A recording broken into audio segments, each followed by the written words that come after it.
অনেক গার্জেনরা একটা প্রশ্ন রেখেছেন যে 8, 9, 10 এই ক্লাসগুলোর ক্ষেত্রে একটা বিষয় দেখা যায় যে স্কুলের যে এক্সামগুলো হয়, ফার্স্ট টার্ম সেকেন্ড টার্ম যে এক্সামগুলো হয়, যেহেতু প্রত্যেকটা স্কুলের ক্ষেত্রে সিলেবাস আলাদা, তো সেই জন্য কি হয়, ধরুন একটা ব্যাচের মধ্যে যদি 3-4টে মানে স্কুলের স্টুডেন্টরা পড়ে, তো সেক্ষেত্রে দেখা যায় যে এক একটা স্কুলে এক এক ধরনের সিলেবাস থাকে।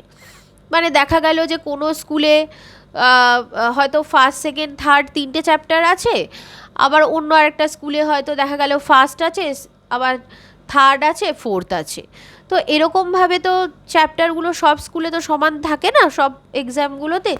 তো সেক্ষেত্রে আমি সেটাকে কিভাবে হ্যান্ডেল করি সেটা আমাকে অনেকে জানতে চেয়েছেন।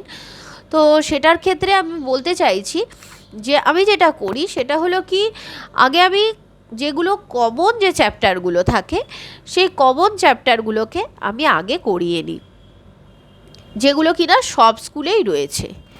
এবার কমন চ্যাপ্টারগুলো পড়ানো হয়ে গেল, তার পরবর্তীকালে আমি দেখি যে কোন কটা চ্যাপ্টার আছে যেগুলো এক্সট্রা। এবার যখন এক্সট্রা চ্যাপ্টারগুলো করাই তখন ওই এক্সট্রা চ্যাপ্টারগুলো কিন্তু সবাইকেই একসাথে করিয়ে দেওয়ার চেষ্টা করি, যে যাতে অন্যদেরও হয়ে থাকে সেই চ্যাপ্টারগুলো। এবার এখানে একটা বিষয় হয় অনেক ক্ষেত্রে, তখন একটু সিলেবাসটা শেষ করার ক্ষেত্রে প্রেশার তৈরি হয়। কেন কি, সময়টা কম থাকে, কিন্তু বিভিন্ন স্কুলের বিভিন্ন সিলেবাসের কারণে তখন একটু কিন্তু সিলেবাসটা শেষ করতে একটু হয়তো সময় লেগে যায়। তো সেক্ষেত্রে তখন আমি চেষ্টা করি যে কিছু এক্সট্রা ক্লাস দিয়ে বা অনলাইনে কিছু এক্সট্রা ক্লাসের মাধ্যমে যাতে ওদের এই সিলেবাসটা আমি শেষ করে দিতে পারি। কেন কি, আমার টার্গেট থাকে যে যাতে যে চ্যাপ্টারগুলো হয়ে গেছে সেই চ্যাপ্টারগুলো যাতে আমি নিয়মিত পরীক্ষা নিতে পারি এবং ওরা কতটা প্রগ্রেস করছে সেটার দিকে যাতে আমি লক্ষ্য রাখতে পারি।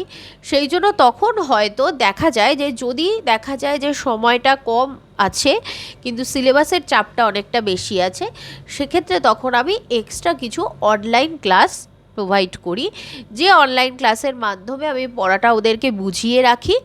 এবার তারপরে কোচিংয়ে এলে আরেকবার করে একটু যার যেখানে ডাউট থাকে সেগুলোকে ক্লিয়ার করে দিই এবং পরপর পরীক্ষাগুলো নিতে থাকি।